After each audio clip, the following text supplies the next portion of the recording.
Perkenalkan, nama saya Azri Paldi dari Fakultas Keguruan dan Ilmu Pendidikan, Prodi Pendidikan Guru Sekolah Dasar Universitas Esa Unggul. Pada kali ini saya akan mensimulasikan pembelajaran IPA di SD dengan materi sumber daya alam. Tujuan untuk mensimulasikan ini yaitu adalah untuk menyelesaikan tugas akhir perkuliahan pembelajaran IPA di SD dengan dosen pengampu Ibu Harlinda Sofian. Mari selamat menyaksikannya.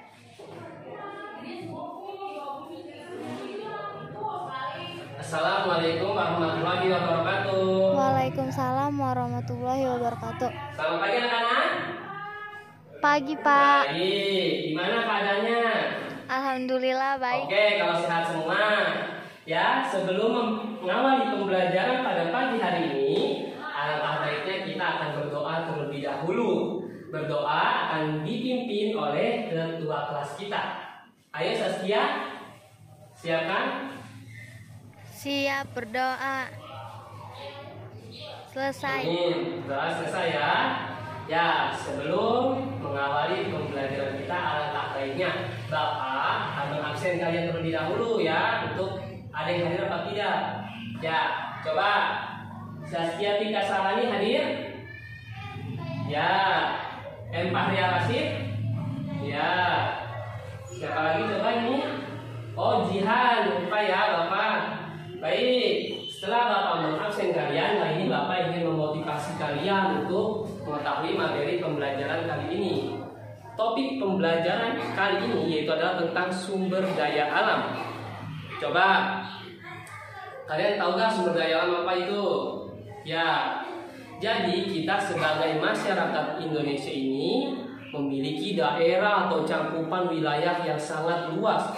Maka dari itu kita harus mengetahuinya supaya kita tidak buta akan sumber daya alam di setiap daerahnya, ya. Maka dari itu kita belajar ini untuk kita mengetahui di setiap daerah sumber daya alamnya.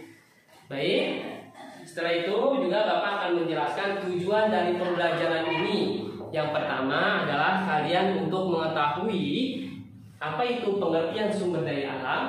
Yang kemudian, yang kedua itu ada apakah kalian mengetahui dan kalian pun harus mampu mengetahui jenis-jenis sumber daya alam. Kemudian kalian juga harus mampu mengetahui pemanfaatan sumber daya alam di sekitar kita. Dan kita juga harus mengetahui ini ya, khususnya kalian semua harus mengetahui upaya pelestarian sumber daya alam. Kali ini Bapak akan menjelaskan pengertian sumber daya alam. Nah, apa itu sumber daya alam?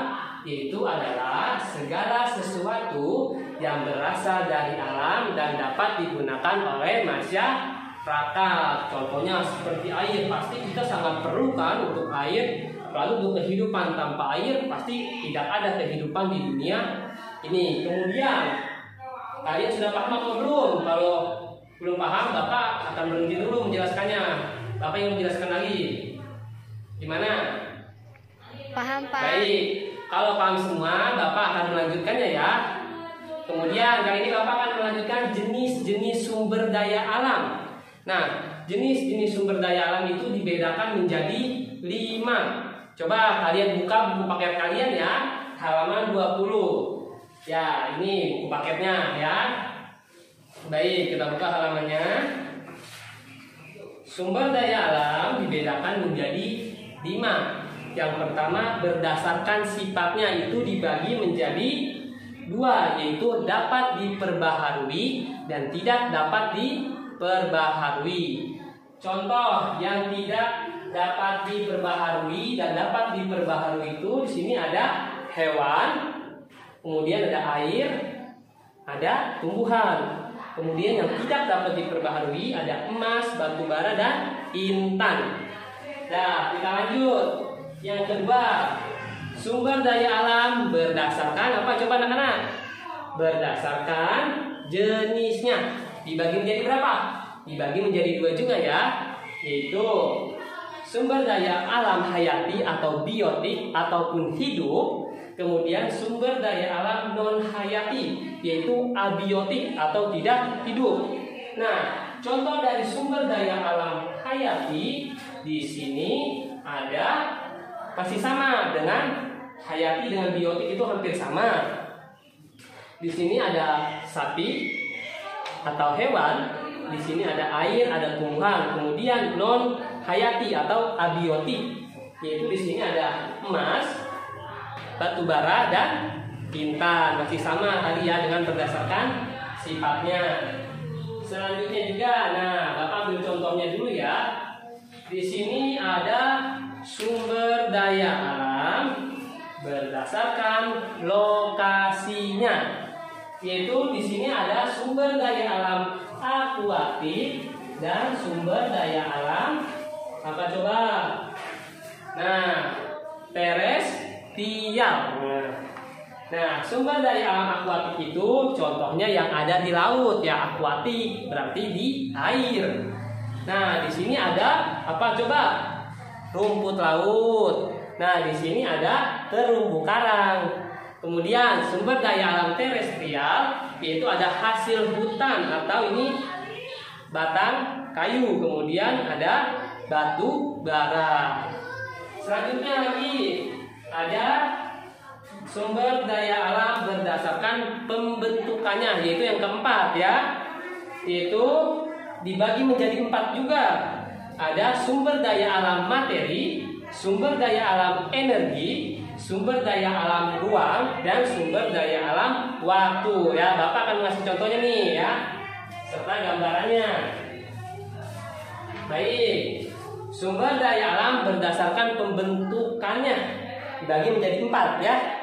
Di sini ada berdasarkan materi, ada biji besi.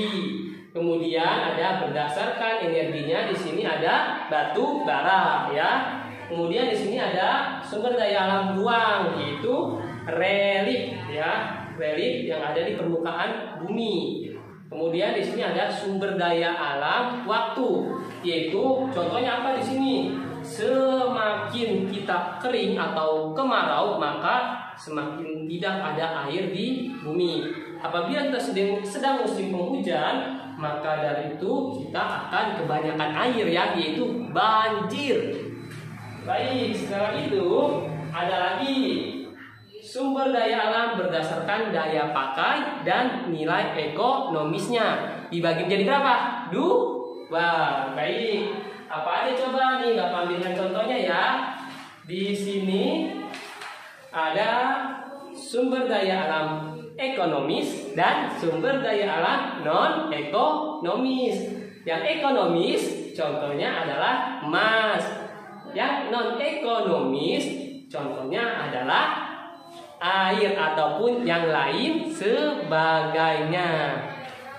Baik, sampai di sini paham? Kenapa belum paham? Bapak jelaskan lagi nih kalau belum paham. Ya, Bapak jelaskan lagi ya. Tadi sumber daya alam itu dibagi 5, yaitu berdasarkan jenisnya, berdasarkan sifatnya, berdasarkan pembentukannya, berdasarkan nilai guna atau pakainya, dan berdasarkan apalagi coba kalau kalian belum tahu ya, kita lihat bukunya. Nah, satu lagi yang kurang tuh apa? Ayo coba. Berdasarkan lokasinya, yang tadi akuatik ataupun terestrial. Nah, Bapak sudah menjelaskan kembali. Nah, kali ini Bapak ingin bertanya kepada kalian ya. Ditulis di buku, kemudian dikumpulkan di kertas selembar. Nah, apa yang dimaksud dengan sumber daya alam? Tadi Bapak sudah menjelaskannya tuh di awal waktu masuk.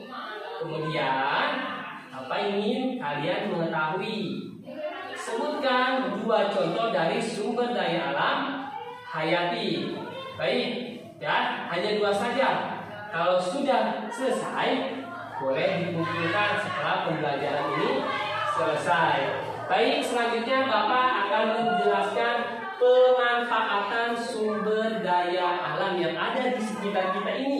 Misalkan ada air, ada tanah, ada hutan, maupun yang lain sebagainya. Nah, contohnya, misalkan sumber daya alam air itu, ya kita bisa mengairi sawah-sawah yang ada di sekitar supaya sawah itu bisa tumbuh menjadi padi dan beras dan kita akan memakannya sebagai nasi. Kemudian juga di sini ada sumber daya alam hutan, yaitu contoh dimanfaatkannya itu adalah untuk mencegah terjadinya banjir, yaitu untuk menyerap air banjir ke dalam batang pohonnya. Kemudian kalian sudah paham sampai sini belum? Gimana? Sudah paham? Oke, kalau sudah paham, Bapak akan meneruskan pembelajaran selanjutnya, yaitu adalah upaya atau cara melestarikan sumber daya alam yang ada di Indonesia. Baik, ataupun yang ada di sekitar kita nih ya. Ingat, kita kalau ada seperti tumbuhan ataupun lainnya harus dijaga, jangan dicabut asal cabut nggak ditanam lagi ya. Baik, selanjutnya coba kalian juga buka buku halaman 28. Baik, di situ kita lihat upaya ataupun cara melestarikan sumber daya alam, yaitu ada sumber daya alam hutan atau cara melestarikannya bagaimana sih? Nah, Bapak lihat nih ya, buka halaman tadi 27. Nih, di sini ada. Coba kalian lihat. Tuh di 27 ya. Di sini ada cara melestarikan hutan, cara melestarikan tanah, cara melestarikan air, cara melestarikan barang tambang. Kemudian sudah hanya sampai situ ya. Bapak lupa nih. Bapak kira masih ada tahun-tahunnya, tidak ada. Ternyata di sini sudah rangkuman ya. Baik, di sini cara melestarikan hutan bagaimana? Coba ada yang tahu? Baik, itu masa kalian udah tahu sih? Ini kan ada di buku. Ya, kalian melihat, Bapak pun akan menjelaskannya kepada kalian. Baik, di sini ada cara melestarikan hutan, yaitu menanam kembali tanaman bekas yang sudah ditebang atau dikenal dengan istilah reboisasi, menanam kembali hutan yang sudah gundul. Kemudian ada mencegah penebangan liar atau pembakaran hutan. Jadi kalau hutan sudah lebat, kita jangan asal memotongnya saja dan tidak menanamnya kembali. Itu sama saja merusak hutan atau penebangan liar ya. Ingat, contoh itu jangan kalian lakukan ketika kalian sudah dewasa nanti ya. Ingat pesan dari Bapak. Karena apabila tidak ada tumbuhan, bagaimana kita akan menghirup oksigen? Kemudian di sini ada cara melestarikan air. Sini kita harus menggunakan air bersih secara hemat, jangan asal buang-buang air ke sana ke sini, ya. Itu mubazir, ya. Coba kalau kalian membuang ke sana ke sini terus banjir, siapa yang rugi? Ya kan? Dan botnya mampet, kalian asal buang air, mampet tersumbat dan airnya penuh akhirnya banjir. Apalagi kalau banjir yang di got tuh kan ya, itu bau deh pokoknya ya. Karena itu kalian juga harus membuang sampah pada tempatnya. Selanjutnya di sini ada cara melestarikan barang tambang, yaitu di sini kita harus menggunakan barang tambang seperti batu bara, minyak bumi sehemat mungkin. Jangan kalian boros ya. Jangan boros sama sekali. Kalian harus bisa menghematnya dengan baik ya. Ya mungkin cukup sampai di sini ya pertemuan kita, dan akan dilanjut di pertemuan yang akan datang. Sebelumnya Bapak akan mereview dulu nih, kalian paham atau enggak. Kalau belum paham, nanti kita akan teruskan di minggu depan. Bapak akan menjawabnya. Tadi apa? Sumber daya alam adalah segala sesuatu yang berasal dari alam, kemudian dapat digunakan untuk seluruh masyarakat sekitarnya. Dan kita juga ada belajar jenis-jenis, yaitu dibagi menjadi 5. Kemudian ada pemanfaatan sumber daya alam, yaitu seperti air untuk mengairi sawah supaya bisa menanam padi dan bisa menjadi beras yang kita makan ataupun nasi. Maaf ya, untuk nasi maksud Bapak ini. Kemudian ada juga cara pelestariannya atau upayanya. Ya, bagaimana upaya kita melestarikan hutan yang sudah gundul, yaitu dengan cara mereboisasi dan jangan menebang hutan sembarangan dan nanti berakibat longsor ataupun yang lain sebagainya. Ya, kalau sudah kita akhiri, tetapi Bapak akan memberikan kalian tugas dulu. Nah, kalian buka lembar kerja siswanya. Nah, ini lihat ya, lembar kerja siswanya kalian buka. Dan kalian juga bisa belajar dari materi yang sudah ada di sini juga. Tuh ya, ini materinya. Setelah itu kalian juga, nah di sini ada kompetensi dasar dan kompetensi inti ya. Kalian bisa melihat ya, tadi kita belajar itu apa aja, sesuai atau tidak. Nah, di sini kalian kerjakan bagian pilihan ganda yang bagian A, kemudian kalian kerjakan bagian B yaitu 1 sampai 10, kemudian dilanjutkan bagian C nih ya, bagian C. Nah, nanti akan dikumpul di pertemuan yang akan datang ya. Ingat pesan Bapak, kita tidak boleh menebang pohon atau akan menyebabkan longsor ya. Baik. Kemudian sebelum mengakhiri pembelajaran kali ini, Bapak ingin menunjuk kalian, coba wakil ketua kelasnya siapa? Baik. Oh, kamu ya, Jihan. Oke. Kali ini siapkan Jihan. Sebelum kita pulang kita harus berdoa terlebih dahulu. Baik, Jihan.